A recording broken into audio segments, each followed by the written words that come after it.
Latter-day Saints.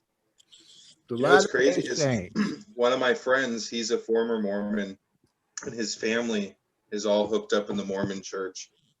But he was telling me how they excommunicated him basically because he decided he didn't believe what they did. And they ended up thinking that his wife was going to be sticking around so that they could hook up with her, so that because they a lot of times they'll excommunicate the guys, and then the women will want to stay faithful to the church, and they stick around, and they end up getting married off to another elder in the church or whatever. That's right. Super crooked. And the younger, the better. 9 years old, Terrible. 8 years old. Really, that young? Oh, yeah. What's the guy's name that not long ago? Jeffers. I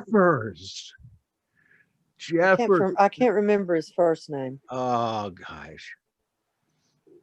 We ought to look him up. Not really a squirrely guy, but he was married to what, 100 different girls? Yeah, I knew there were some young ones, but I didn't know they were as young as like 8 and 9. Yeah. What? He's in prison now, though, for all that, right? And that guy, Glenn Beck, is in that church like that? Yeah. That's weird. But what Glenn Beck said is that he went shopping for churches. So he looked into everything about the church, and the one he picked was the Mormons. Maybe he's wanting some multiple wives, and maybe he wants to run his own planet. Who knows? I just can't. Well, he's already on his own planet, though. Yeah, the Blaze, it's called. That's his own planet. Wow. We don't want to put the Mormon people down because most of them have no idea of any of this stuff. Yeah, I know. It's kind of like the Catholic Church. You know, they don't really, I have 2 really close friends here that are devout Catholics. And, the wife, her name is Nancy. And, she's just the kindest, most generous, sweetest lady. And I pick on her and I say, I love you, Nancy. I know you've never sinned. You just never sinned. It's a joke, of course, but to make the point that she's so devout and she has no idea,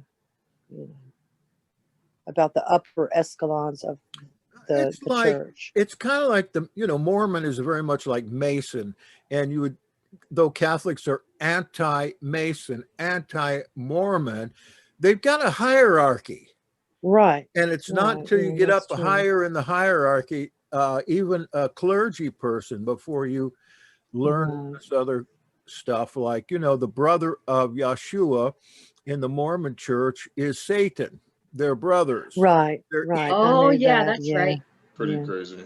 And when you go get your Mormon underwear in the temple in They're Salt magic. Lake City, they have a little play there about Jesus, Satan, and Elohim, the 3 of them. And Elohim talks about his love for Satan and love for Jesus, and they're both to go out into the world, both doing the will of the Father. Wow, that's pretty scary. Much too.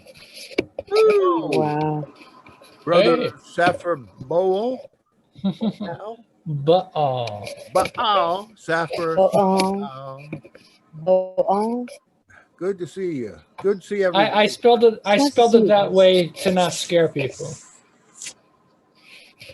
Well, and here you are for all the world to hear you pronounce it. Well, people, that shouldn't scare anybody, right? Well, the thing is, it's more like on Facebook. People on Facebook don't know a lot of the things I've talked about, whereas I think the people that listen to my stuff are more open-minded on these things. So I don't mind sharing it with them, but I think like across the board, it would put people off before they even get a chance to get to know me. Like I've actually had a couple people, like there's this one guy I was in a like, it was like a Messianic Singles or something like that Facebook group, and I was having a religious discussion, a doctrine discussion, and then he looked at my Facebook profile and he said, "You are, evil or whatever," and just was like banning me from the group or whatever. So what's the Saphir part? That means a scribe. So you're Lord of the Scribes? No. It's Lord of the Flies? Wait. Scribe of the Lord, basically, is what it means. Scribe. Oh, Scribe of the Lord. Yeah. Oh, okay. There's boy. What a difference the order of words make. Yeah. Yeah. Okay. So, Jackson, someone was asking if you have the recording from last week and if you've uploaded it to YouTube yet. No, it's not up there, but I'll probably try to. I got swamped with editing this week, stuff I had to do. While this is going on, and you have a tendency, like I do, to go on and on and on about a particular topic. While you're going on and on, I'm going to try to put it up there. There was something I wanted to edit out, maybe right at the first, but I'm just going to put it up as it is. And actually, I usually have it up before Friday night's over, but it's an oversight.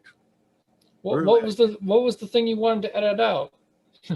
I thought something was happening at the beginning that probably shouldn't be in there, but was it just like a personal discussion, or? Yeah, some kind of personal discussion, but I was just going to review it. But really, I just forgot to do it Friday night. It didn't hit me until about Wednesday, until I think Melissa sent me a note on that, maybe yesterday, that I hadn't put it up yet. And I thought, I've already got it on Hebrew Nation Radio. I edited it for the radio, but I didn't put the film up.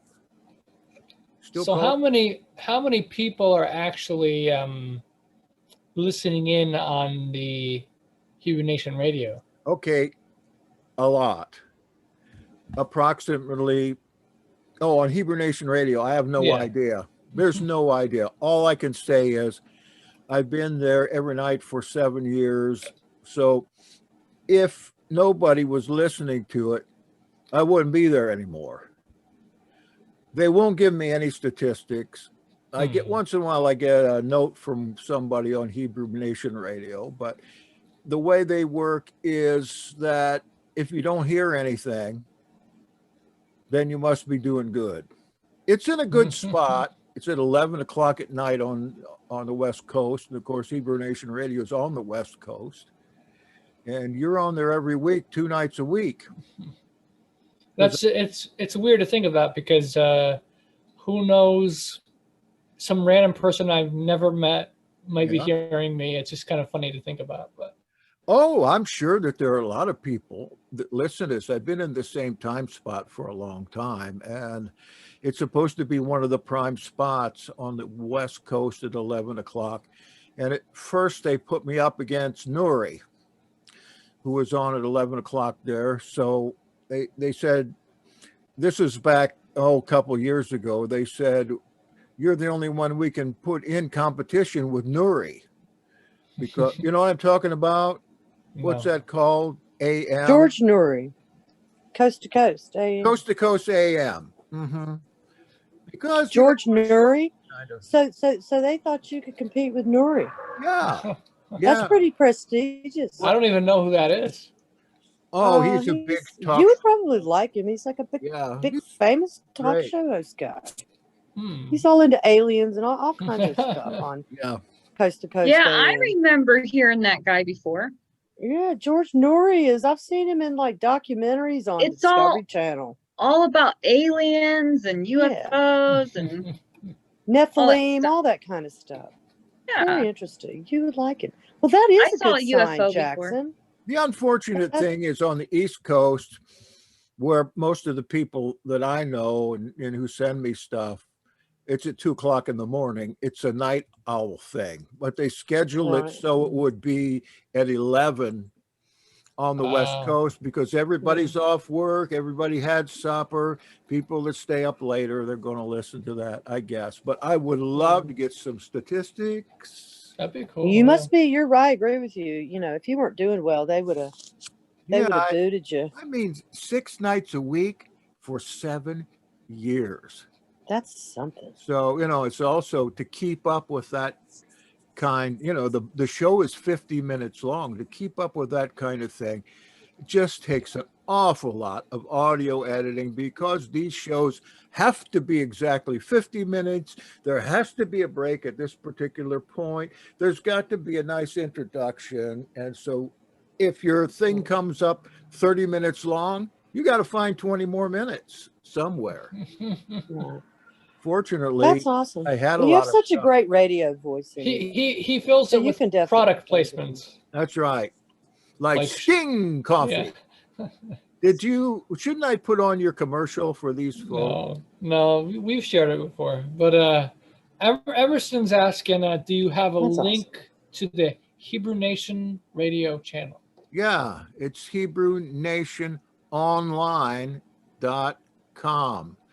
Now, I put mine up once a quarter on one page because there's so many of them. I don't want to waste my time putting them up separately.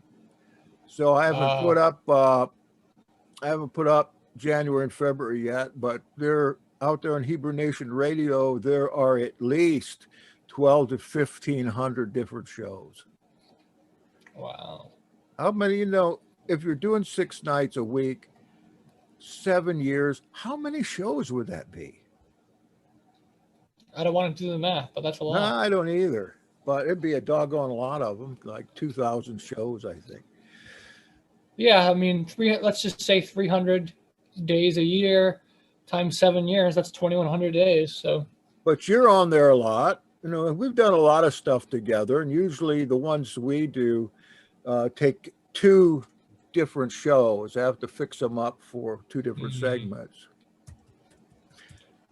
Yeah, it's good that we try to keep it to 1 hour and 30 minutes because I remember in the past we didn't really have. There was a few times we didn't have a set limit, and I just went on for a couple hours, 3 hours, and you're like, I think you were snoring at one of those times. Oh yeah, and I remember hearing the snoring in the background, and I thought, who the hell is that? It got caught in the recording. It was me. And then I think I'm not sure which recording you actually put on. Like I'm not sure what you edited out, but in the original unedited audio, you can hear you saying something like, you could hear like some negative comments like, Yeah, I did that on purpose though. What I normally do, and this is important, I try to take out as much of the ums and and ands and so and your nose. That's what takes so long. And for when we have a bunch of people on like this, there is a lot of noise that you've got to get the noise out of there too. So, and then you take out the silent spaces and condense it that way. Then you speed it up about 10%. How do you get rid of the ums? What do you do for that? You listen to the whole thing? I have to go through the whole thing. And now, I'm to the point now where I can see your ums. I can see them in the wave pattern.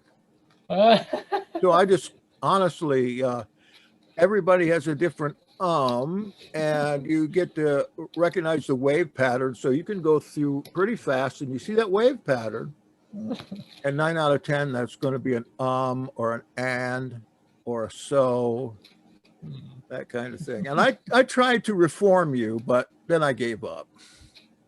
Well, I think I do a pretty good job. I think everybody uses those ums and. Well, you're getting better and better. Another thing you do, if I might be so bold as to say so, is this. That's me trying. Gums. Yeah, that's me trying to kiss you guys, because I love you guys so much. Well, welcome to Questions and Answers with Andrew Carlson and the gang here. This is getting to be a regular show. a lot of fun. Here comes somebody in right now. Andrew's here, and we've got, this is growing. We got 9 people on tonight. That's great. Probably get a few more. Good to see you all. Great to have you here. If you have a question, put it on the chat or just say it. And Andrew, Onya is Onayu. What is it now? I'm not quite sure. I think right. Onya. Onya. Okay. Onya. But I do have something to say. Okay. You guys know that I am working on a version of the Bible. For many years, I said I was going to start eventually, and I kind of kept putting it off. But January of this year, I decided to start. And so the guy, I'm paying someone to help me with part of the process. He only is doing the stuff that he does is a little bit more tedious, but it's kind of like the preliminary stuff, and then I do the bulk of it. But he helps me, like, basically he's doing the initial formatting of some of the text. So basically what he does, he has gone through most of the minor prophets, and he has done his step in the process for the minor prophet books. Most of them have been completed. A few of the longer ones have not been. The longer ones have not been finished, like Hosea and Zechariah. Those are the big ones that still have not been done yet in the minor prophets set. Those are the 12 books of the Old Testament that are called the minor prophets. And so his role is almost finished for those books. My role is very extensive after that, but step 2, I have almost completed. Well, I've pretty much completed for Book of Obadiah for step 2, and then I'm on the Book of Nahum right now, and I have there's 3 chapters in Nahum, and I'm very close to finishing step 2 for Nahum. And step 2 is basically what I'm doing is I'm taking the King James Version, which represents the Masoretic text, the regular Hebrew, and I'm taking Brenton's Septuagint translation. He translated it into English. So I'm taking those 2. The Septuagint, of course, is the translation, the Greek translation of the Bible, and the Greek version comes from different Hebrew manuscript that once existed in ancient times. So basically, what I'm doing is I'm lining them up. I'm lining the King James text with the Septuagint, and then what I do is I look at the Hebrew. I actually look at the Hebrew, and I'm comparing the Hebrew text with both English translations. And I look and see, and the guy that I'm having help me with this, he's marking all the differences that appear to be differences between the 2 versions. Then I'm going through the 2 versions, looking at the Hebrew text and seeing which things are actually differences and which are just translation thing and not really differences. So after I look at that, I then alter the translations to be more similar to each other, because both of the translations they're using the same basic concept but slightly different words. So I'll actually change the words to reflect the same word when it's clear that it's talking about the same thing. So that's my step 2, basically. And I've pretty much finished that for 2 of the Minor Prophets books. And after that, eventually comes step 3. And step 3 is my actual translation, where I'm going to go through the Hebrew and do my own unique translation completely afresh. But I need to learn Hebrew better to be able to do that in a way that I feel confident is the best I can be. But so anyways, that's the basic process. So I have a question for you guys.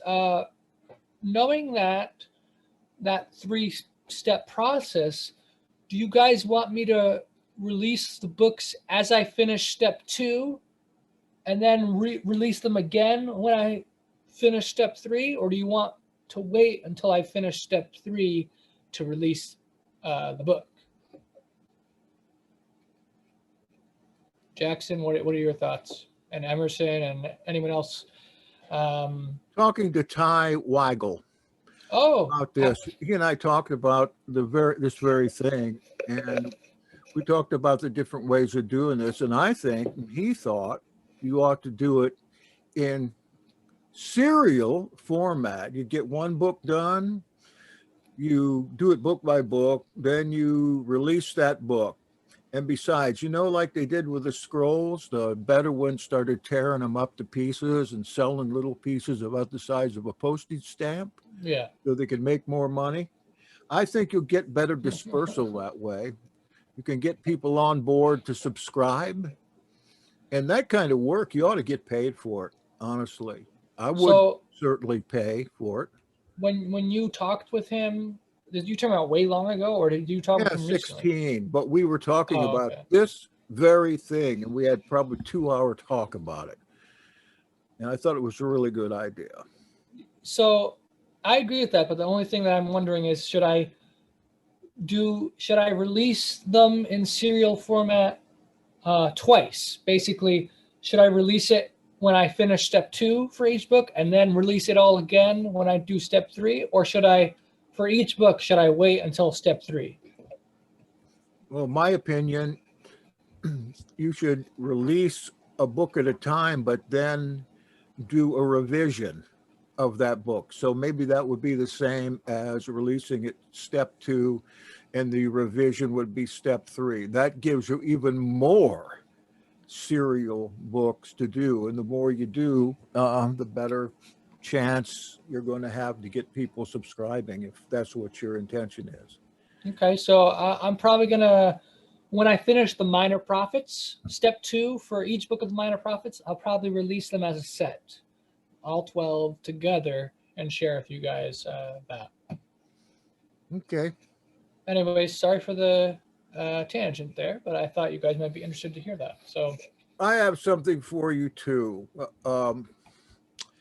Charles Van Poel is a translator, and he, not long ago, within the last few years, he retranslated the Septuagint. It's called the Apostolic Bible Polyglot. Okay. It's a Septuagint plus the New Testament. It's an excellent translation. I use it, and it's an interlinear. And the cool thing about it is that the digital version is free. It's much better than the Breton, for instance, because, the Breton was done like 400 years ago or 300 years ago. I'm going to put this up for you in the notes, and you can buy a hard copy of it, but the digital copy is very good. And the link I'm giving you will give you examples of what it looks like. I use it all the time. I really like it. And because of the Greek, you find you can read it a lot better if you don't have Greek. There's only like 4 or 5 letters that you have to learn. All right, so okay. I'll put this link up if you're interested, because we were talking about this like last week or the week before. Here it is. Cool, thank you. You're welcome. apostolicbible.com. I'm saying that so that we have it in the video. Okay, so let's do the questions. I have a bunch, but how about here? Anybody want to start off with one? Well, Emerson's talking about the Sabbath.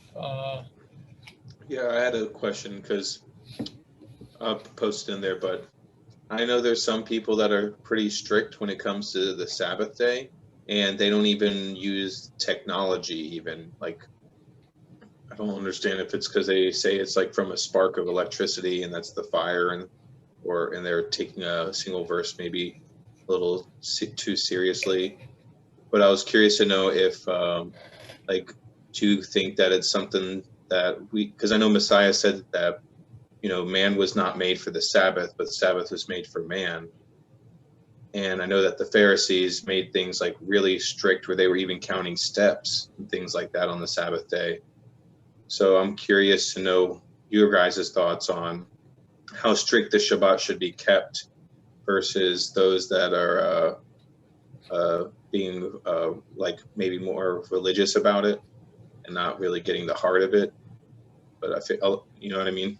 I get into Yeah. I'm pretty sure I know Jackson's view, but let's let Jackson go first. I'm a minimalist. I believe that there are 2 requirements for Shabbat. 2 requirements. One of those requirements is not to work, except if you're a minister. Then, according to the Savior, you can work. You're supposed to work. And the second one is that you attend a set apart, or I'm sorry, Emerson, a kadosh convocation. yeah. A prayer meeting, service. That's why we do a service every Shabbat for people that can't go and fulfill the 2 sections of the commandments. So they'll be able to do the set apart, the kadosh convocation if they come to the service. Else, if there's nothing around there, they can't do it unless they get like their family and the people in the house. So that's what I feel. There's something else people say about sparking a fire, but that doesn't come from Torah. I believe that comes from, is it Nehemiah? I'm pretty sure. Yeah, about sparking a fire. And that means for most of them that you can't turn on the oven or that you can't cook anything. I don't go with that one because it's not Torah. I think that passage that you're talking about, Emerson, actually in the Greek, it says, man was not made for a Shabbat. Shabbat was made for a man. A man. Anthropos. So anthropos can be talking about Messiah himself, or it can be talking about humankind in general. I mean, I think one of the things that he's saying there is that back in the olden days, especially slaves never got any days off. They worked from sun up to sundown and beyond, day after day after day. So what Elohim is trying to do is, in the economy of heaven, give people at least that one day of rest. Who was it that did that? I think I had just put up a teaching by Matthew Parrott about the Shabbat day. It's excellent. It's just put out on YouTube, and it talks about this very thing. He gets down to the nuts and bolts of the whole Shabbat thing, how long Shabbat is, when it starts. I listened to some of that. Yeah, I listened to part 2. It was, you know, what's interesting is I had looked into that on my own as well. And I was in agreement. He just solidified some of the things I had already learned. You know, and but it's controversy to what people. Of course it is, because in a rabbinical sense, Shabbat rules are made to hold power over people. That's what anything is when it comes to ordinances that are made up by humankind for people in assemblies. You know, you're going to have to do this. If you've ever been in church for long and not in the pulpit, you constantly get bombarded by, you got to be here Sunday. This is the Monday night, Tuesday night, Wednesday night, Thursday night place to be. I hear this every week at the Baptist church. And yeah, when I was in Baptist church, they said it takes 3 to thrive. 3 what? They're telling us 3 services, Sunday twice, and then Wednesday. Right. So yeah, it's a power play. It's a power over kind of thing. I'm not talking about everybody, but if nobody comes to church, if nobody is persuaded to come or really threatened to come at some times, then the whole institution would fall apart. Catholic Church, same way. There's really two requirements there. You come there Christmas for Eucharist and Easter for Eucharist, and you're really persuaded to try to come the rest of those days. But the Catholics know, look, we're only going to be required to be there 2 times a year. Amen. So, want to hear my view? Please do. Let's hear it. So,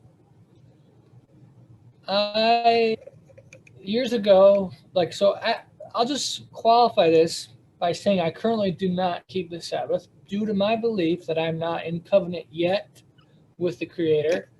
And so I hope to be at some point, and then I believe once I become holy and set myself apart, then I am required to keep the Sabbath. No, that's not the way to do it.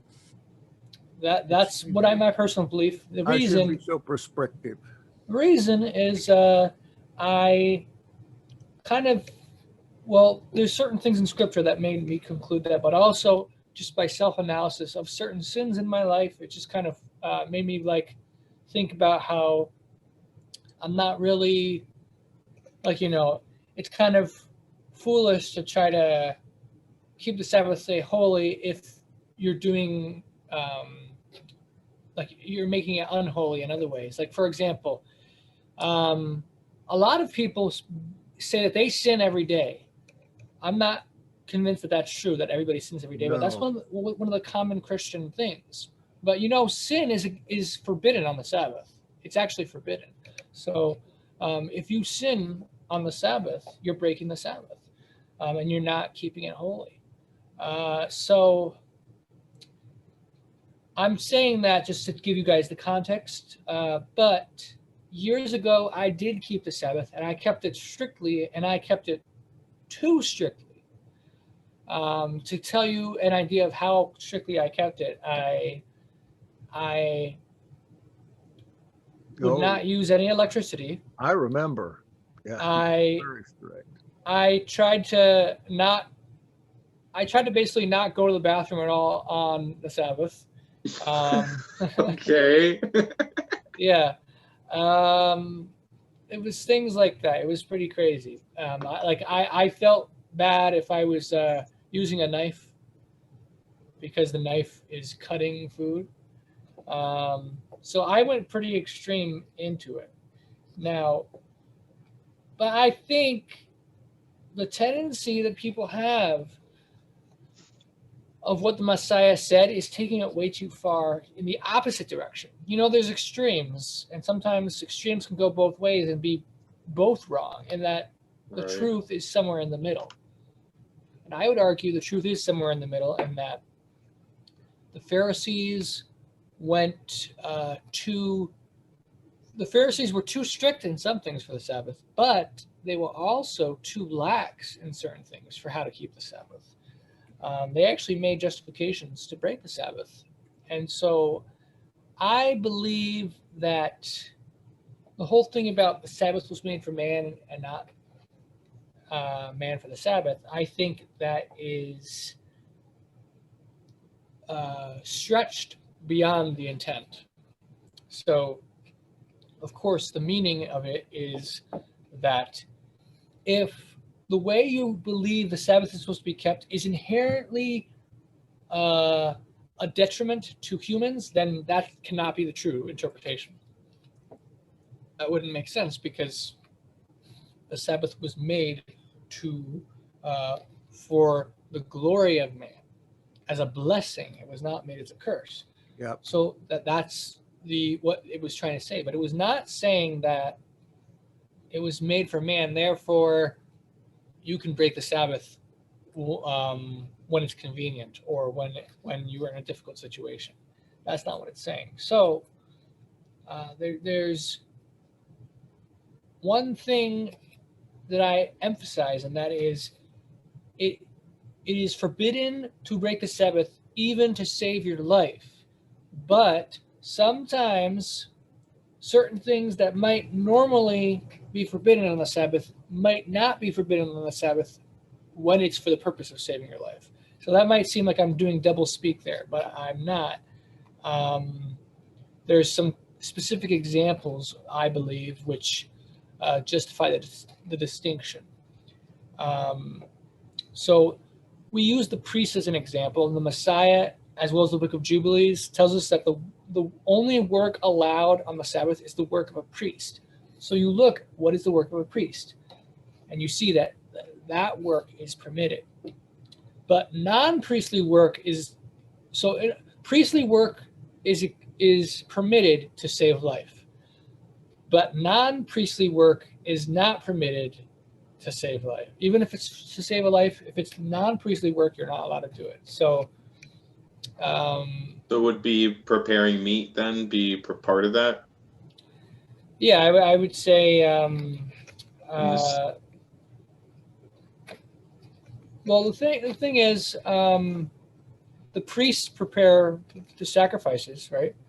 So there is that aspect. But another thing is, a friend of mine recently, his name is Luke, he was asking me about if it's permitted to put wood on a fire. Now there's a passage, I think it's actually in the Torah, which says not to kindle a fire. And so some people think, well, if I don't have a fire, then I'll die. But I do want to remind people that animals have never had fire throughout the entire history, and they have survived outside in the winter. And also, if you believe in long evolution, I don't believe that, but some people who watch these and listen to these videos and are religious, like Laverne, for example, and others, believe that the Earth is millions of years old and that we all evolved from prior creatures, originally going to the first cell, which is the source of all life. If that is true, of course, then there were hundreds of thousands of years where humans did not have fire. According to the scientists, fire was invented way later, right? So just keep in mind that it would be potentially burdensome, but a fire is not inherently necessary to keep the Sabbath holy and to be at peace. But the other thing is, like, for example, there's a question. Can I interrupt you and respond to the fire? Sure. Okay. I used to heat my house with a wood stove. That was the only way it was heated. Mm-hmm. So on Sabbath, there had to always be a fire going. Right, me too. There was always a fire going. You know, I had 3, small kids at the time. And I was new into the Torah and was asking this same question about the fire. And, I had people on there telling me, well, get your neighbor to come over and put blah, blah. And I'm like, well, which neighbor do I pick? The old lady behind me that's 93 or the one to my left that's 89? And right. It was just so, I was like, this is not who I serve. And what kind of witness would it be to my children that, oh, gee, kids, right. the fire went out, and this God I serve is such a whatever that we can't even stay warm. Sorry, we'll have to wait till tomorrow. And so, and of course, I always made sure that there was wood, ample wood for the 3 or 4 days stacked up beside the wood stove. I wasn't out cutting wood on the Sabbath. Sometimes the fire, I would bank that fire on Friday night before we went to bed, and sometimes it would be out come the next morning, and I would have to, restart the fire in order to keep, my children warm. So that's my personal experience with the kindling of the fire and all of that. I tend to think it has more to do with kindling the contentions of fiery contentions and arguments on Sabbath than it has to do with actual flames. Because, it's a good thing I don't live in. Some of those people that think that way don't live up in Alaska, I can tell you. Well, I was just about to say that the question, Sorry. you could ask I the thought you were question. going to move on to a completely different aspect, is why I wanted to say. That's okay. What I was going to say is so the question might be how, if you are in outer space or if you're on Mars, some people want to actually go to Mars, discounting the conspiracy theory that we never went to the moon.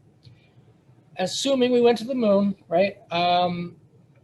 How do you keep the Sabbath when you're on the moon or when you're at the International Space Station or when you're going to Mars or whatever? The answer is you don't, because you're not supposed to be in those places.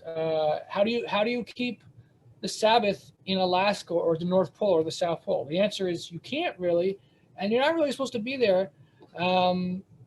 There's no reason to be there. It's not natural to be there because you can't survive naturally. You need all this stuff to even be there. The other thing is, of course, the Sabbath was originally made for Israel and not for all people, and that it was extended to the church. According to the Book of Jubilees, it was not for all people, but only for the nation of Israel, as well as the angels. And then it was extended to the church in the time of the Messiah. And so the questions of, in these very far away places, how do they keep the Sabbath? I think it's a moot question because they shouldn't necessarily even be there. And then the thing is, if you are in a situation, let's just say that you're not supposed to make a fire on the Sabbath, and you find yourself in a cold climate where you have to make a fire, then what should you do? If you don't want to break the Sabbath and you want to keep it holy, then you can move somewhere else. Because remember, some of the most righteous men of Scripture, they walked by faith, and Abraham was called to leave his land to go to the promised land. And many people here identify as Israelites, right? Whether or not you actually are, if you want to join Israel and you believe you should join Israel, then there is this duty to actually move to the land of Israel itself. That is the promised land. That's the Holy Land. And if you want to fully keep the law, and the full keeping of the law includes the animal sacrifices once that comes back. So this the whole keeping of the law, you would be duty bound to actually literally move to the land of Israel. Even if that Israel is full of idols, as it is today? I think so, because how does it get free of idols unless there's righteous people coming in and eradicating the idols? I think you need a righteous remnant. We shouldn't wait for Messiah to usher us in from the four corners of the world, when peace is gonna flow like a river. Well, the first time they were scattered and came back, the Messiah didn't bring them back.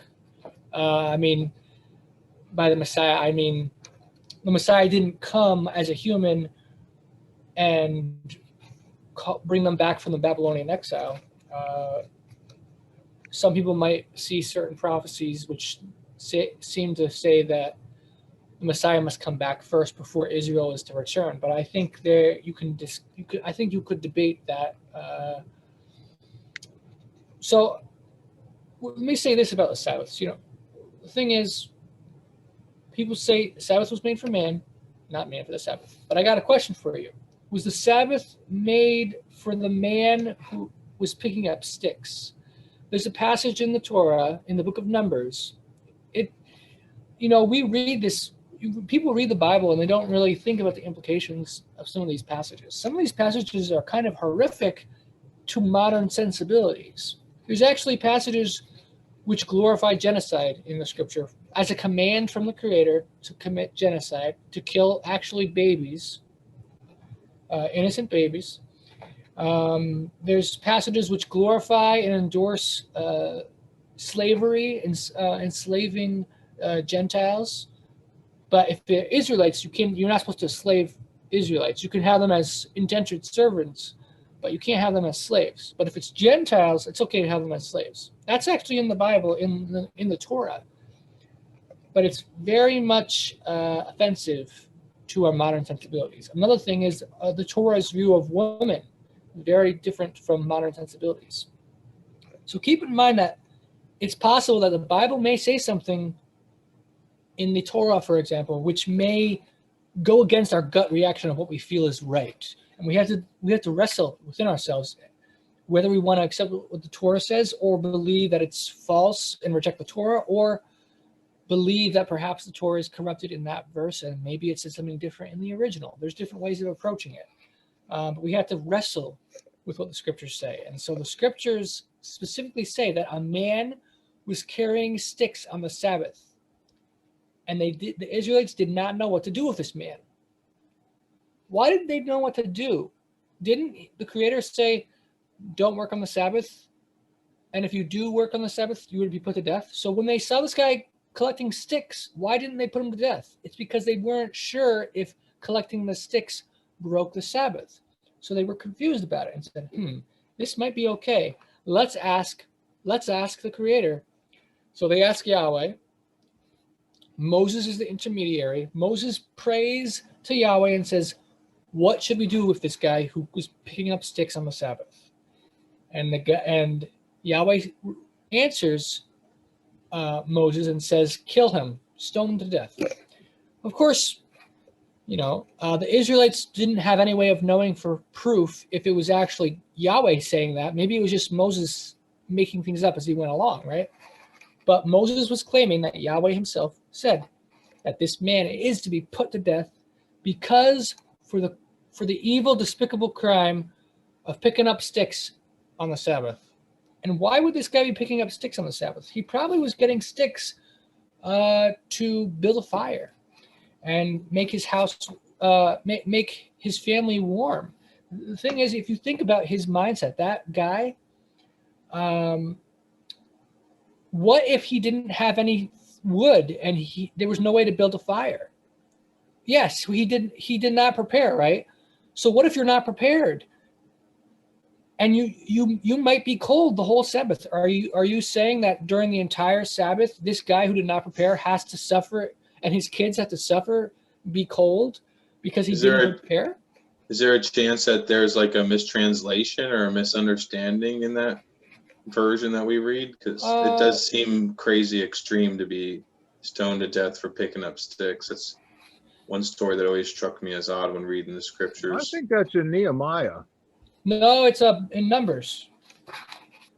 It doesn't say to build a fire. It just says he was gathering, collecting wood, sticks. All right. If you think about where that is, I'd like to see it. I think it's Numbers chapter 15. All right. And so it's one of those things that's like, how do we understand this? And I personally don't see the potential for corruption there, but never say never, right? Because based on my teachings, the scriptures are very much corrupted in many places. Some people believe the entire animal sacrifice system is not part of the original text and was added later. I don't believe that. I've heard that. That's an interesting argument. But for people who do believe that, they certainly could also believe that some of those extreme capital punishment stuff was added later on. Yeah, so Jeremiah put the passage there. That's from Numbers chapter 15. Now it says sticks. Maybe the translation is logs, but still, logs, sticks, it's the same basic concept. He was gathering wood of some kind, whether it was small pieces or large pieces.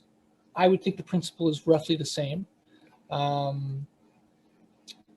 But yeah, that could be a translation issue, whether it's sticks or actual logs. If some people might say that might make a difference. If you're gathering just small sticks, it's not a lot of effort, so maybe it's okay. Some people might say. Now, I did want to also say the Torah is very ambiguous on how to keep the Sabbath, right? Why is that? Well, I've shared with you guys my belief that the Torah has been altered from the original and that the Torah was much longer. In the original Torah, I have found evidence that there was once a list of all the Sabbath laws of how to keep the Sabbath. This list, I believe, has been preserved pretty much perfectly in the Book of Jubilees. So if you want to know what the original Torah laws for how to keep the Sabbath, I would direct you to Jubilees chapter 2 and Jubilees chapter 50. There's some things in that book which are a little bit strict, but it doesn't go super strict like the Pharisees did. It doesn't do all this crazy stuff. And then if you want to go even stricter, the Essenes in the Dead Sea Scrolls, or whoever wrote the Dead Sea Scrolls, have very strict requirements of how to keep the Sabbath. It says things like, if an animal falls into a pit, you can't take it out. If a human falls into a pit, you can only take him out with a certain type of instrument. If it's a different type of instrument, you can't take him out. That seems to go directly against what the Messiah said. But those Sabbath laws in the Dead Sea Scrolls, Essene writings, is from the Damascus document. Even though some of those laws might seem a little bit strict, I would urge people to study those laws because the Essenes are very holy people and they wanted to honor the righteousness and the Torah and keep it perfectly. And so if you look, you see the Pharisees and the Essenes, they did not create these rules to impose requirements on people. They weren't trying to control people. They believed that the Sabbath was so holy that if you were to dare desecrate the Sabbath, that was so evil you deserve to die, because according to the Torah, it's a capital punishment. You're supposed to be put to death if you do work on the Sabbath. So the Essenes and Pharisees were literally so scared that they were doing unspeakable evil by breaking the Sabbath. They wanted to make sure that people did not break the Sabbath. And so they tried to interpret what the Torah requires for Sabbath keeping. And they said, okay, the scriptures say this about the Sabbath. If this is the case here, that probably means that we shouldn't be doing this type of activity. Even though the scripture doesn't explicitly speak about this activity, it's a similar principle that we see here where it's condemned here. So probably it's also condemned in this similar situation. So because we want to honor and not desecrate the Torah, and we don't want to desecrate the holy Sabbath, we're going to tell people that these things need to be kept because we don't want people to be super evil by doing these things. And we are under the belief that these things break the Sabbath. That's the motivation that they came up with some of these extra laws not mentioned in the Torah. But if someone wants to be a fundamentalist, when I say fundamentalist, I don't mean evangelical, but strict, only what the scriptures say type of methodology, I would say go with the Book of Jubilees. What it says about the Sabbath is not super overbearing like some of the things you see in the Dead Sea Scrolls. So that would be a first step. For anyone trying to figure out how to keep the Sabbath, I say definitely keep everything that the Book of Jubilees says. Chapter 2, chapter 50. Beyond that, I leave it up to your personal discretion based on your belief and faith of what's the right thing.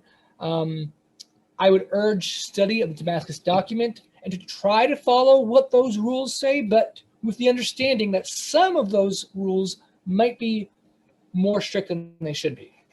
And then Jackson said, are we to keep that today if it's in Torah and not regarding the temple ritual?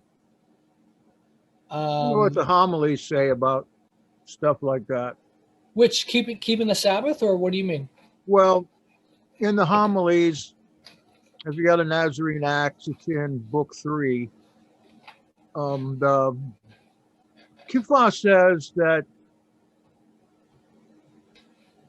instructions like that, and that that Noah got drunk, etc., were put in there by Satan.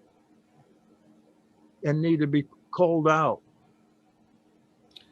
Well, it doesn't specifically mention No, it says Sabbath, like, but it says, yeah, it says many things were added, and it gives some examples. So it's certainly, the Nazarene Acts certainly opens up the possibility that some of these things might not be part of the original, right? But there is some pretty good evidence from secular writings, parallel documents of the Assyrians, Babylonians, the Egyptians, the Hittites. Their writings make it highly likely that the Torah was even more barbaric than it currently is, and not less. So, animal sacrifices are very much a part of the ancient world, and I'm pretty convinced was definitely part of the original in the Torah. Because if you say it wasn't, that's just completely contrary to the entire parallelisms of all the different cultures. I think what you see is that as we become a more modern society, we try to rationalize the past and try to explain away some things that don't agree with our modern values. Well, I think you described the context pretty well in regards to why something like that was done, to put fear into the original congregation. Yeah. That guy was made an example of in there. Yep. Okay. That yeah, exactly. In Numbers chapter 15, he was made an example of, so that the people would be afraid and they would realize, wow, the Sabbath is really holy. We got to be careful and not break the Sabbath. But it's not, of course, it's not saying that, okay, if your animal falls into a pit, you can't lift him out. So let me explain just a little bit my view of what the Messiah said and how it might reconcile with what the Essenes said. So basically, if an animal falls into a pit, right, what is this pit? Is it something where you can just go in and pick it up and bring it out? If so, I say that's not really, that's not an issue. That's acceptable. That's not really work, forbidden work. It might be physical exertion, but it's not actual like work, right? But let's say an animal falls way down, and the only way for you to rescue that animal is you have to go to the store like 10 miles away. You have to buy materials and then come home, and you have to build a ladder, and you have to well, maybe you could just buy a ladder, but anyway, but let's say you have to build something to save the animal, and building it requires hours and hours to save the animal's life. I think that's what the Dead Sea Scroll writers were speaking about and saying we are not to do work to save life. We can save life if it doesn't require extensive labor. I think that's what the Essenes believed. Whether or not that's right, you have to decide for yourself. But I think you could make a case that what the Messiah said can resonate with the Essenes if the Messiah was speaking more of specific examples where it didn't actually involve work. Like, for example, if a woman gives birth on the Sabbath, you could say, oh, she did work. She's not allowed to give birth on the Sabbath. Yeah, silly things like that. I've actually had people say, well, you're not keeping the Sabbath because you're breathing, or something stupid like that. Because breathing requires work, right? So people can take it way too far and say work means the tiniest little exertion of your body. But yeah, that's a very complicated whole scenario of how do you keep a Sabbath. I will say I was keeping it very strictly, and I personally believe I was keeping it too strict.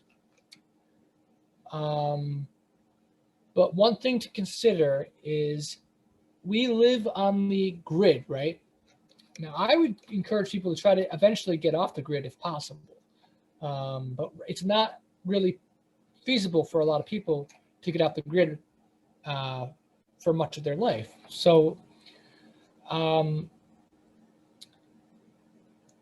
basically, the amount you use your electricity on the Sabbath determines how much you pay for your electric bill. So that was my reasoning. My reasoning was, if I'm using electricity, I'm actually increasing my dad's bill.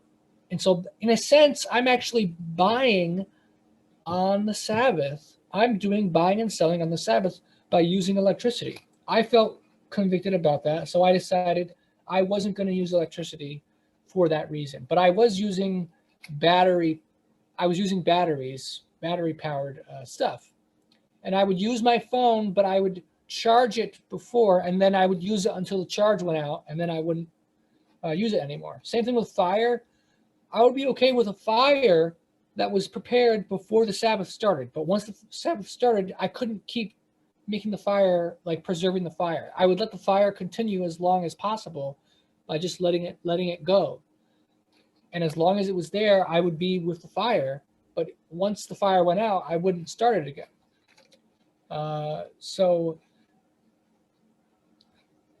But that was my reasoning for not using electricity. I'm not sure if that's valid necessarily anymore, but it's something to consider. And I think one thing I will say, which is kind of a little bit on a slightly different topic, but it's according to some of these apocryphal books of the New Testament, churches are holy temples. Actually, like if you have a righteous church building, it's actually supposed to be a holy temple of Yahweh. Just like the temple of Israel, of Jerusalem, but instead of the one temple, it's a bunch of temples. Each church is its own temple that's holy and set apart. And according to these books, if you're unclean due to menstruation, or you had an emission, if you're a man, you're not allowed to go into church until you're clean after the sun sets. If you eat unclean animals, you can't go to church until you're purified from your uncleanness. And all these different things, the church is represented as a holy place. So because of that, I have to wonder, is it really acceptable to use, like, for example, plastics in a holy place? Should we be having plastic in a holy building? Like, if we ever build a third temple, you know how some people want to build a third temple. I would argue we should not have any electricity whatsoever in the temple, because some of that stuff is unclean products. Some of these things might be made from pork, from pig carcass. Some of the stuff, like in cars, tires are made with parts of pigs. I think I read that somewhere. But anyway, these are things we should think about. You know, to be truly holy, should we be doing some of these modern conveniences? That's something to think about. But like I said, I used to keep it super strictly, so I'm not above living out what my belief is. I've done it before, but I basically came to the conclusion that the Sabbath was made for people who are truly wanting to be holy. And if you're not at that level yet, if you're not willing to set yourself apart as holy, you have no business keeping the Sabbath anyway. And you're not part of the covenant if you're not living a holy life. And so for me, I don't feel like I'm worthy enough to keep a Sabbath at this time. But at a future date, I will never be at a point in my life where I say, I'm never gonna want to keep Sabbath. I'm gonna just live my rest of my life and die without keeping the Sabbath again. It will always be in my heart that I need to eventually start doing this. I just need to work on some things first, and then once I'm ready, I'll join the covenant. And one of the things I'm working out is whether my relationship with my ex-girlfriend will be restored or not. That's something I'm trying to figure out. It probably won't be. So if that doesn't happen, that will no longer be an obstacle for me. But also the main obstacle for me, here's my main obstacle. I believe I have to join a church first before I start keeping the Sabbath. But I don't know which church to join because they all seem to be so horribly evil, like the Catholic Church. The Eastern Orthodox and most Oriental Orthodox are very much against my beliefs, and they don't keep Sabbath, most of them. So and they don't eat clean food. So how can I fellowship with these people who don't care about keeping righteousness? So that's a stumbling block for me of joining the covenant. I personally don't believe I can just wake up tomorrow and say, I'm going to join the covenant. All right, I'm going to start keeping Sabbath. I think in order for me to join the covenant, I have to actually say, all right, I'm going to start going to church. I'm going to get baptized by whoever. And then I'm going to actually be a serious, every week I'm going to be going to church and being part of a community. And I'm going to be holy. And I'm not going to do these stupid, silly sins, some of the things I do.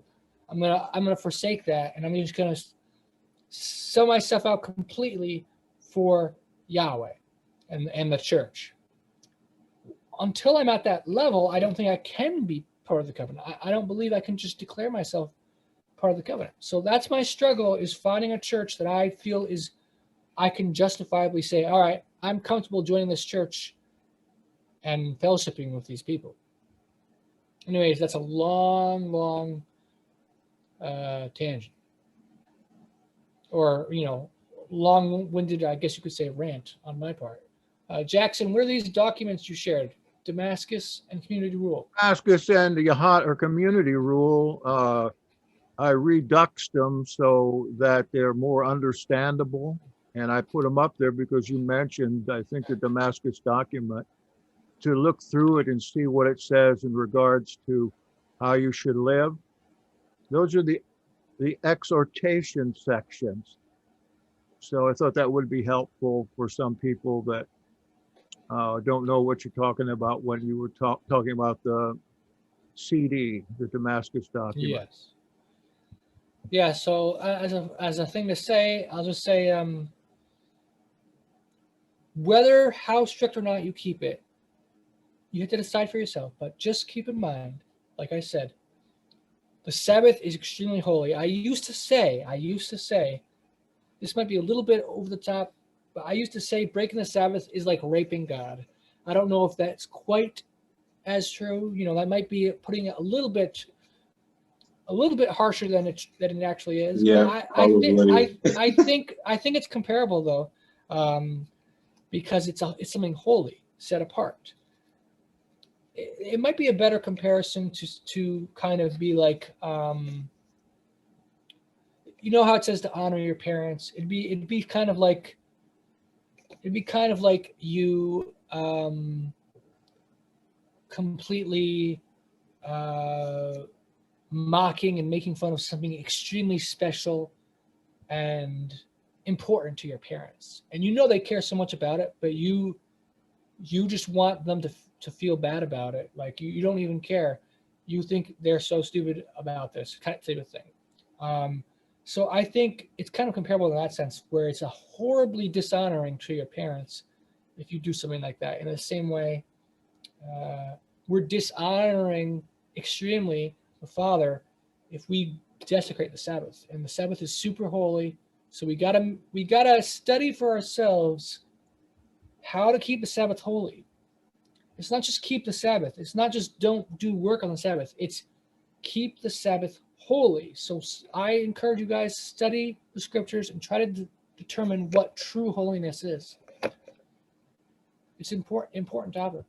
But I think most people who are concerned about keeping the Sabbath aren't actually part of the covenant, just like I don't think I'm part of the covenant. So I think most people who are worrying about proper keeping of the Sabbath are actually not required to keep the Sabbath currently because of their current status.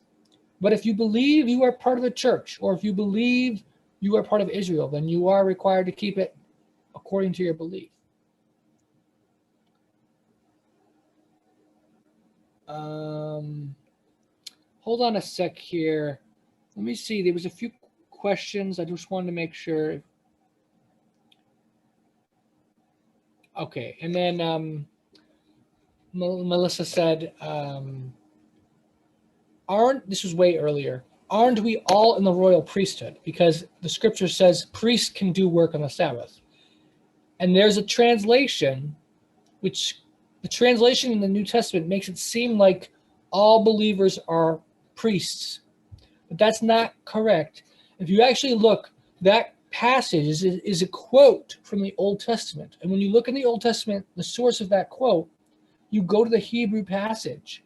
And that passage is actually saying Israel as a collective nation is a nation of kings and priests. Israel as a nation is a priesthood to the Gentiles. But Israel as a nation is a priesthood, but every Israelite is not a priest. And only the Levites can be priests, and not even all the Levites, only the sons of Aaron can be priests. So because of that, that parallel shows that not all believers are priests, and therefore you can't use that as a justification for believers being allowed to work on the Sabbath because they're all priests anyway. And according to New Testament Apocrypha, only bishops and presbyters are priests. Anyone beneath that, what you might call the laity, is not a priest. And then hospital workers, I believe you can work on saving people's lives, but I believe hospital workers, it's a thorny issue because there's so many things I think are wrong and sinful about the medical industry as a whole. The fact that they won't heal people unless they give them money. You know, people get huge bills, medical bills, for the person saving their life. That's to me, that's pretty disgusting stuff. So I would say working in a situation where you're getting paid to do hospital work on the Sabbath is wrong, in my opinion. But the actual work is not wrong necessarily. If you're doing righteous work of healing people, that's not wrong on the Sabbath. But doing it to get paid is wrong. So if you're doing volunteer work as a doctor, that's okay in my belief. But if you're doing it and getting paid for it, that's wrong. Someone might say, well, I don't want to get paid for it, but they're going to pay me anyway. Then you could argue that, well, then maybe if that person donated all that money away and didn't keep any of it for themselves, maybe it'd be okay and not wrong. But I think most people shouldn't be doctors because there's so much corruption there. Some people might disagree with me on that, but it would be a nice thing that if those that had to work on Shabbat would donate whatever they made that day to the poor or some good cause. That's what I used to do when I had to work that day. Yeah. If your job is essential and you have to do it on the Sabbath, for people's safety and health, and cops and whatever, kings. The president of the United States is comparable to the king of Israel, and kings had to do work on the Sabbath. So, what about if they keep Sunday because they were brainwashed that Sunday is the actual Shabbat? I know you like that. Sabbath is whenever you want it to be. No, I'm just joking. That's what I used to think. Boy, was I wrong. Yeah, so the New Testament Apocrypha says that claims to be from the apostles, that both the Sabbath and the Lord's Day, Sunday, are both holy Sabbath days where you're not supposed to do work on it. I currently believe that is true, and that both days are set apart and holy. And I think that's the origin of Sunday Sabbath. So I actually think people who keep Sunday Sabbath are doing the right thing. But they're wrong to not keep Saturday Sabbath. They're wrong to not keep both days. But at the same time, we've seen much in Scripture of sins of ignorance. And so people who don't know better, they're not held accountable to that extremely high standard. The more you know, the more you're held accountable to. So because of that, I would say that there are people who do not know to keep the Sabbath, and they keep Sunday, and that they will enter eternal life due to their purity of heart and their righteousness, their otherwise righteousness. I think we will be saved based on our willful righteousness and our willful resistance to what we know is sin, or what we should know is sin. But things that we have no way of knowing is sin, we will not be held accountable for. There's even a passage in the book of Jubilees which says that it's a sin to be naked for humans, but for those who don't know the law, it's not necessarily a sin. According to the book of Jubilees, it says this. It says basically Gentiles are not all sinning if they are exposing their skin. All these women who wear these bikinis and wear revealing clothing, they're not all sinful for doing that. Keep in mind the natural state of creation is not wearing clothes, and not all women don't inherently wear clothing necessarily to make people lust after them. Some women like how they look in certain clothes, and it's more of a beauty thing and not a sexual thing. So because of that, you keep in mind that us who know better, who know the truth of Yahweh, know that it's wrong to do these things. But for people who don't know better, they're not going to be condemned for some revealing clothing if they had a good heart when they were doing it. That's my belief, and that's what Jubilee seems to say. Let me see here. I'm just checking, make sure any questions.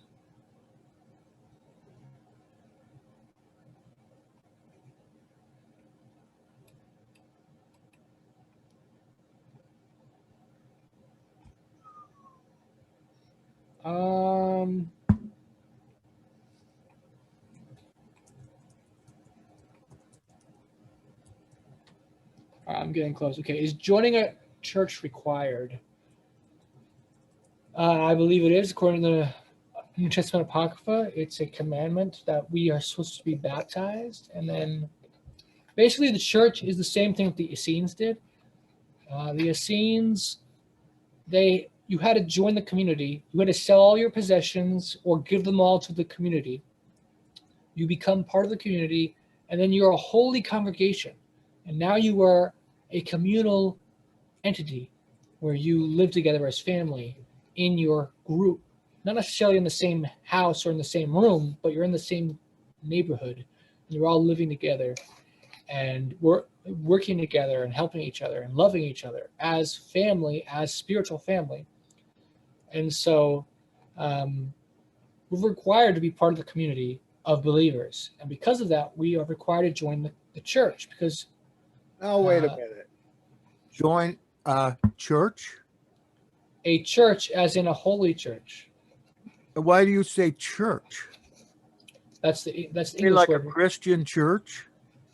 I believe a Christian church, but not like I don't believe any of the Protestant churches are valid. I don't either. I think they're all just clubs. I think the Yahad is valid for that. And that's one of the reasons we started it online, so that we would have a place to go and people to congregate with that were like-minded and that we would become familiar with. I know that it's not as good as having to do it in person, but it's an alternative for people who don't want to be subjected to the nonsense in the church pew or the farting proudly, by the way. When I say church, I believe any group that validly has apostolic succession to their ordained leaders is a valid church. But they might be valid, and just like the Levitical priesthood was valid, even though it was corrupt. And the kings, many of the kings of Israel were valid kings, but they were evil kings sometimes. So okay, like a person like me or like Jeremiah or like Vicky, I mean, going into, say, the neighborhood church, Catholic church, Mormon church, etc., we can't be comfortable in that. We can't. It's like Eisenman said. I asked him, why do you not go to synagogue on Shabbat? And he kind of laughed and he said, what can a rabbi teach me? In a way, that's true. Yeah. Well, so your group that you started, you believe you have apostolic succession, correct? Absolutely. I So, know. So for everyone seeking a church, they have to do their research into that church and see if they actually have apostolic succession or not. And if they do, or if they believe they do, then they can join that church, and hopefully they do have it. But the Protestant churches, they don't even claim to have it, so I don't believe they're valid. Well, like there's the old line churches, for instance, but I don't think that a person can set themselves up as a bishop or an elder and then ordain people and then claim that they're in the apostolic succession. I wonder if those ordinations are even valid. What do you think?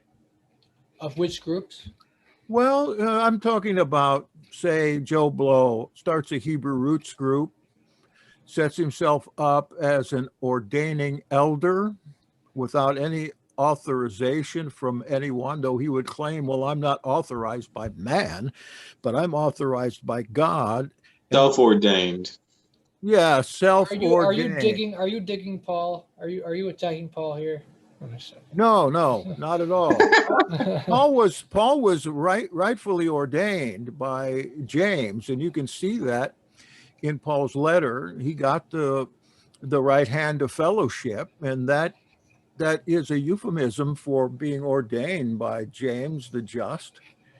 And then he got the left foot of fellowship, I think, later. But that's what I'm just talking about. Somebody, there's so many Hebrew roots groups where with a self-ordained ordaining elder, or the equivalent of a bishop, who feels like he's authorized to ordain other elders and sent them out with no training or anything. Yeshua, before he let his disciples go, they had to spend 3 years with him and learn before he finally says, no longer call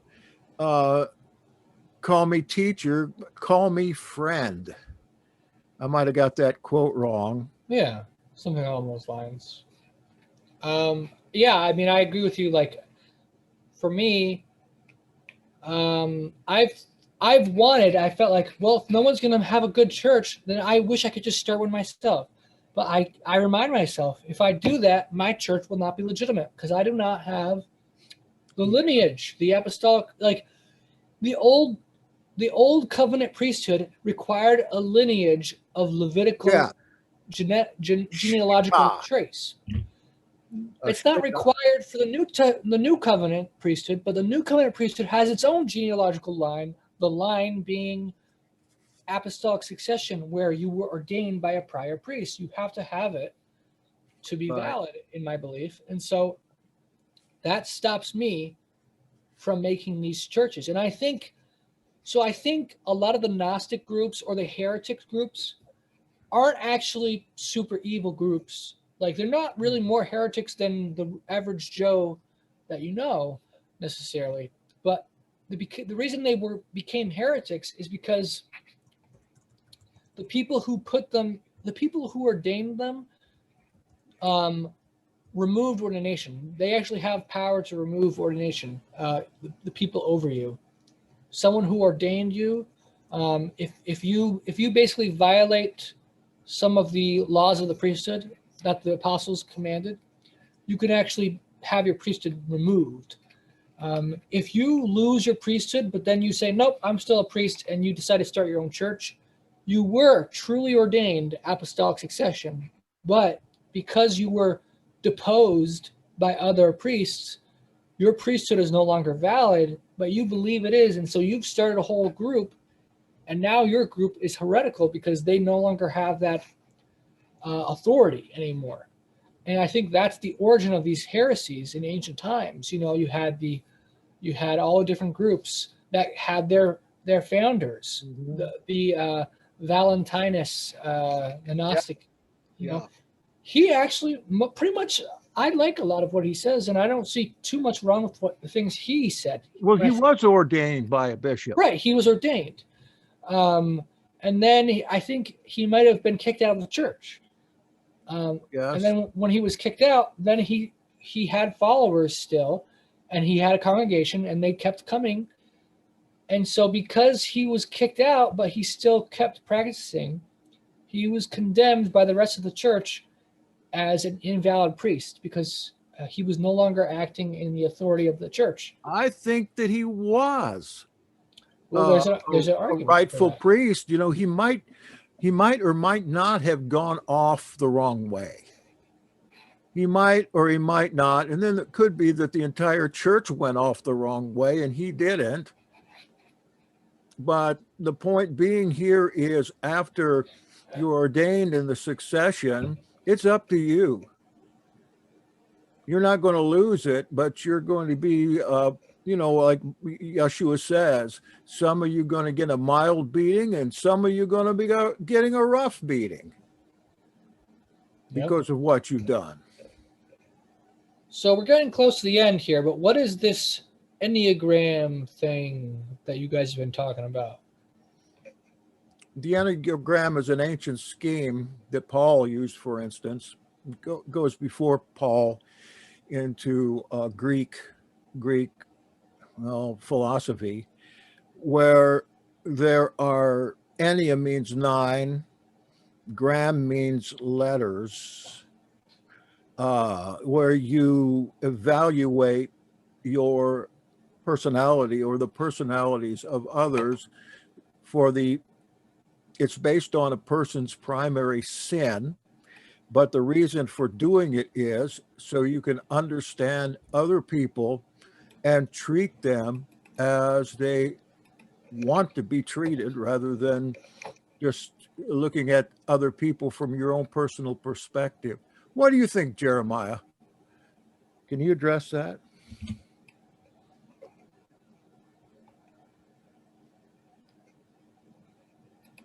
You're asking Jeremiah? Yeah, he's into this too, and Hope's into it. I'm looking at your farting questions here. Okay. I actually, I might be a little extreme here, but I think if you if it's clear that you can, basically, if you are having some issues, then you should leave the room if you can. If you start to leave and you accidentally let one out, that's okay. You're not trying to do that. But if you're just sitting there and going, farting away like multiple times and you're not even making an effort, there's things in the Dead Sea Scrolls which talk about like it says don't spit in the congregation when you're gathered together. Do not spit in the presence because that's considered disrespectful. It says do not laugh outrageously. Don't have this outrageous laughter because it's considered disrespectful to the group decorum. Oh, I'm screwed. No, I don't think you are. Because it's not saying you can't laugh outrageously with your friends like in your own time. It's just saying when you're having a serious meeting, like when you're at a funeral, don't laugh. Yeah. That's kind of the type. I made the mistake of doing that once. I felt terrible. Everyone's looking at me. Oh no! Farted in church? No, laughed. Laughing at a funeral. Yeah, that's my grandma's. That's your grandma's. Oh boy! It would be better if it was like carried away in conversation with some cousins. Oh man! How old were you? Oh, man, it was only like probably 10 years ago, so like 26 or 27. Well, the good news is that it's not a serious sin in the Dead Sea Scrolls. It's one of the minor sins, but it's still a sin. It's considered. But you might not consider it actually a sin necessarily, because even though there's a punishment, you can be punished without it being a sin. So I might call it a sin, but you don't necessarily have to say,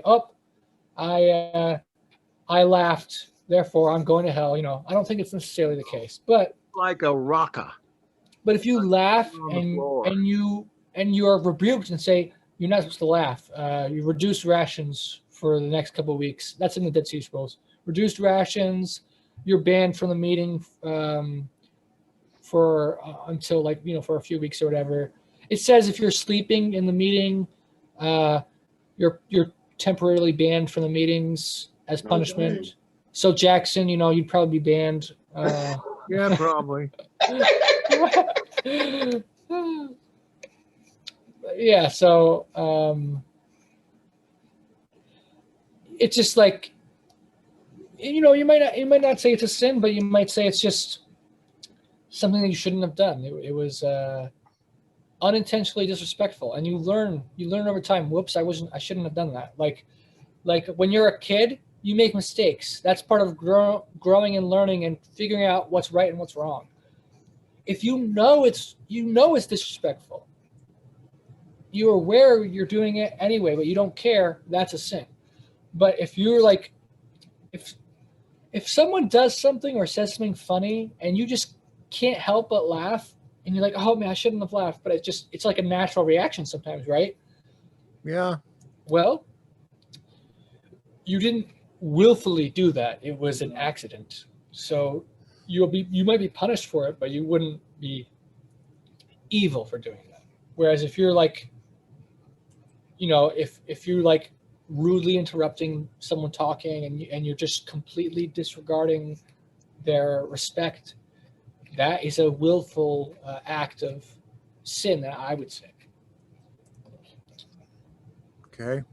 All right, so 10:30. Did we have final things we wanted to say? Well, I'd just like to invite you to the service in the morning, 11 o'clock a.m. Eastern Time. It's going to be a shorter service. Marcel is speaking on saving the children. And I put up the event, but I forgot that Marcel was speaking tomorrow. So I'm going to imagine that it'll be about 50 minutes tomorrow. You're welcome to come. Zoom to theyahad.com. We try to make it very devotional, very professional as well. We're working hard at that now for 6 years. Blessed. One thing Jeremiah said, he said, I think rules are too generously created and they're at the expense of personal freedom, and that he leans toward minimalism. I just want to say that may be true, but I think it's important to understand the motivation behind these people creating these rules. I truly believe that the vast majority of the time, these people are trying to do something good and trying to do the right thing and trying to help prevent chaos. But by creating these rules and trying to prevent chaos, they could do their own injustices. There's a lot of crazy stuff that's been going on the recent times we've been living in with some of the politics situation. And I think a lot of that stuff is out of a desire to protect, literally a true desire to help protect people. I've said this before, like with guns. Last week we were talking a little bit about guns and my belief that I don't really like guns, right? Both sides of the debate actually believe that their stance saves more lives.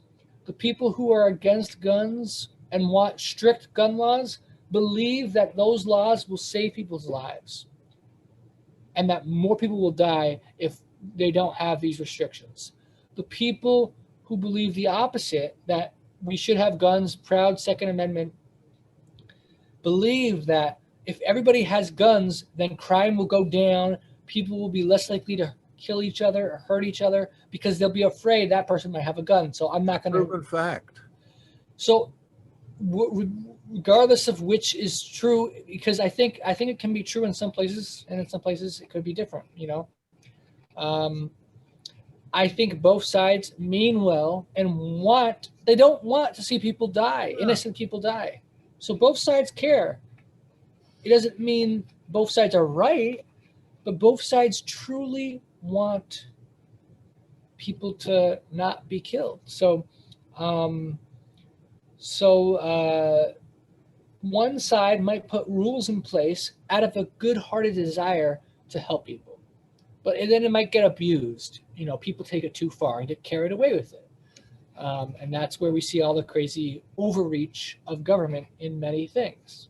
So, all right, guys, I think we're pretty good here. Enneagram. Okay, why don't you post it on Facebook or something? I put a link there to the assessment. If you can see it, it's probably about the 5th one from the bottom.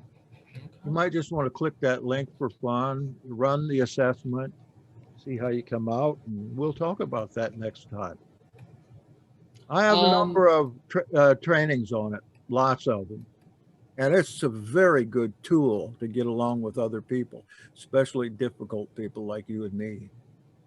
Yeah, and type 5s. Anyone who had questions that were not answered, there was one question I was privately asked by Laura. We could do that next week when we do our question and answer. Okay. If anyone else has any questions, feel free to next time to bring them up. Thank you, Andrew, Onia. It was very good, and it's always very good. I think you're getting better and better each time, and I appreciate all of you coming. And we'll see you next week. Have a blessed night. You can send your tithes to me. Thank you. Shalom. Okay. Shalom.